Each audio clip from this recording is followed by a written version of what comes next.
Hello guys and welcome back to my channel. तो मैं फिर एक नया वीडियो लेकर आ गया हूँ। मैंने आपको पिछले वीडियो में बताया कि फंडामेंटल और टेक्निकल एनालिसिस में क्या डिफरेंस होता है और उसे कब कब यूज़ किया जाता है। ठीक है, तो मैं आपको रिकमेंड करूँगा कि पहले आप वो देखो ताकि आप समझ पाओ कि टेक्निकल एनालिसिस जो अभी हम लोग करने वाले हैं, जो मैं इस वीडियो से मैं शुरू करूँगा आगे, वो क्यों किया जाता है और कैसे किया जाता है। ठीक है, अगर आपने वो वीडियो नहीं देखा है तो आप जाके देखो। मैं उसका लिंक डिस्क्रिप्शन में डाल दूंगा, या नहीं तो मेरे चैनल पे एक प्लेलिस्ट का बना हुआ है, फंडामेंटल वर्सेस टेक्निकल, आप वहाँ जा कर के देख सकते हो। ठीक है, तो चलिए अब समझते हैं इस वीडियो में हम लोग क्या पढ़ने के वाले हैं। तो इस वीडियो में हम लोग समझेंगे कि डिफरेंट तरीके का जो चार्ट्स होता है, जैसे कि आप यहाँ देख सकते हो।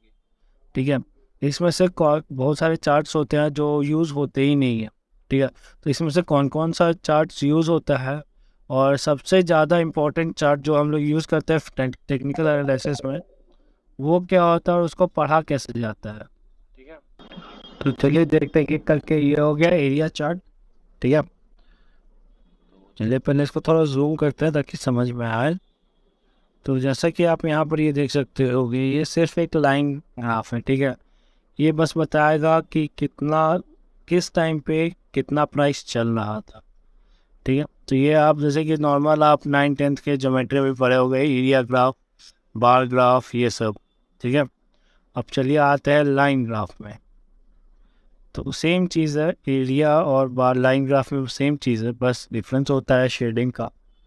ठीक है, जैसा कि आप लोग पहले भी पढ़ चुके होंगे, इस ये सब कोई नई बात नहीं है। अब में तो हमने अभी लाइन चार्ट देखा, तो अभी अब हम लोग देखते हैं ये वाला चार्ट क्या होता है। ठीक है, तो जैसा कि आप देख सकते हो ये आपको एक लाइन की तरह लग रहा होगा। ठीक है, तो मैं आपको बताना चाहता हूँ कि इधर ये वाला जो लाइन आपको दिख रहा है, ये लाइन, ये जो है ये ओपनिंग प्राइस है और ये क्लोजिंग प्राइस है।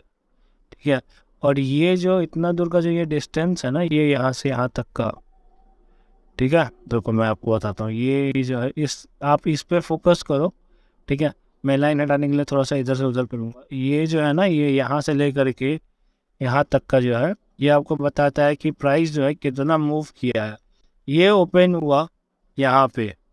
ठीक है, और फिर यहाँ से यह हाई गया यहाँ तक का, फिर यहाँ से नीचे आया यहाँ तक, फिर यहाँ पर ये क्लोजिंग। ठीक है, और जनरली जो क्या होता है, ये हो गया, हमने ये सीखा। ठीक है, अब चलिए हम लोग देखते हैं दूसरा, हॉलो कैंडल स्टिक, ये क्या होता है। ठीक है, तो ये भी कुछ ऐसा ही रहता है, बट इसमें जो है ना थोड़ा कुछ अच्छा रहता है हमें। ये जैसे कि हमें ये समझ में आता है, क्लियर कट समझ में आता है कि यहाँ पे ये बेरिश मूव है। ठीक है, क्योंकि प्राइस यहाँ से यहाँ तक गिरा है और यहाँ से यहाँ तक उठा है। ठीक है, चलिए अब फिर मैं आपको दिखाता हूँ कि कैंडल स्टिक जो हम लोग यूज़ करते हैं, ठीक है, इसे कैसे पढ़ा जाता है। मेन मेन है कि टेक्निकल एनालिसिस में ना हम कैंडल स्टिक ही यूज़ करते हैं, इसके अलावा और कुछ यूज़ करते ही नहीं, क्योंकि इसमें बहुत सारा डिटेल इसमें दिया रहता है। ठीक है, ये जो है प्राइस, जनरली हम लोग क्या बोलते हैं कि रेड मार्केट कब होता है, जब प्राइस गिरता है, और ग्रीन होता है जब प्राइस बढ़ता है। ठीक है, तो आप एक चीज़ समझो कि रेड में जो है ना, यहाँ पर ये प्राइस खुला। ठीक है, इस टाइम पे ये,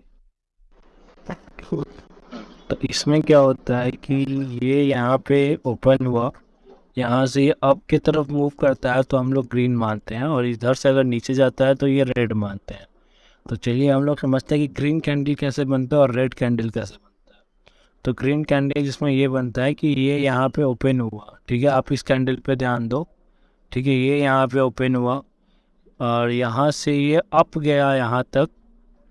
ठीक है, और यहाँ से ये लो आया यहाँ तक, लेकिन फिर जब क्लोजिंग का टाइम आया तब ये इसको सरपास करते हुए यहाँ तक ये गया। ठीक है, और फिर आप इससे ये बॉडी के वेट से भी बहुत कुछ समझ सकते हो, जैसे कि यहाँ पे जो है ये बहुत ज़्यादा बाइंग हुआ है, तो यहाँ पे मोमेंटम अच्छा खासा है। और फिर ये समझिए, देखो आप ये यहाँ पे इस कैंडल पे आप ध्यान दो, तो मैं आपको कुछ बताने की कोशिश करता हूँ कि यहाँ पर ये बाई ओपन हुआ, यहाँ तक अप गया, फिर यहाँ से यहाँ तक नीचे आया, लेकिन जो क्लोजिंग का टाइम आया तो उतना बड़ा ही जैसे कि आप ये देख सकते हो कितना चौड़ा ये बना है, उतना चौड़ा इसका बॉडी नहीं बन पाया।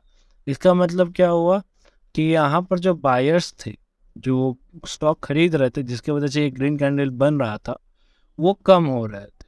ठीक है, अब आप एक चीज़ समझो, जो स्टॉक जहाँ पे बायर्स कम हो रहा है, ठीक है, तो वहाँ पे सेलर्स ज़्यादा हो रहा है। ठीक है, फिर भी यहाँ पे वो लोग कैसे भी सस्टेन किए, कितना कि बहुत मेहनत किया उन्होंने, लेकिन फिर भी वो नहीं सक पाए। लेकिन फिर यहाँ पे आप देख सकते हो बॉडी अच्छा रहा, ये आपको बहुत कुछ बताता है। ये आपको यहाँ से ये मोमेंटम अच्छा रहा, यहाँ पे इसका बॉडी जो कम हुआ तो फिर ये मोमेंटम लूज़ हुआ, और फिर यहाँ पर जो है यहाँ से मोमेंटम फिर अच्छा खासा आते हुए ये यहाँ तक नीचे आ गया। ठीक है, तो चलिए अब हम लोग समझते हैं कि रेड कैंडल जो है वो कैसे बनता है। ठीक है, तो ग्रीन हमने समझ लिया कि ये ओपनिंग, क्लोज, हाई और ये लो। ठीक है, अब हमें इसी डाटा को इंटरप्रेट करके समझना पड़ता है कि कैसे क्या मूव हो। ठीक है, अब रेड हम लोग समझते हैं, ये स्टॉक जो है, प्राइस निफ्टी जो है, यहाँ पे खुला, सीधा ये नीचे आ गया। ठीक है, फ्लो अच्छा खासा रहा तो ये यहाँ तक ये नीचे आया, बट क्लोजिंग के टाइम में ये हल्का सा लास्ट में ऊपर किया। ठीक है, जैसे कि आप देख सकते हो ये जो है कितना अच्छा खासा ये डाउन, मतलब कितना अच्छा खासा चौड़ा ये बॉडी बनाया है इसका, यहाँ से यहाँ तक का। ठीक है, तो इससे ये इंडिकेट होता है कि अभी अब यहाँ से ये सेलर लोग थोड़ा डोमिनेंट हो रहे हैं मार्केट में। और जिसके जैसे कि हमें ये समझ में आया, तो ये देखो ये मार्केट कहाँ तक गया, ये देखो आप,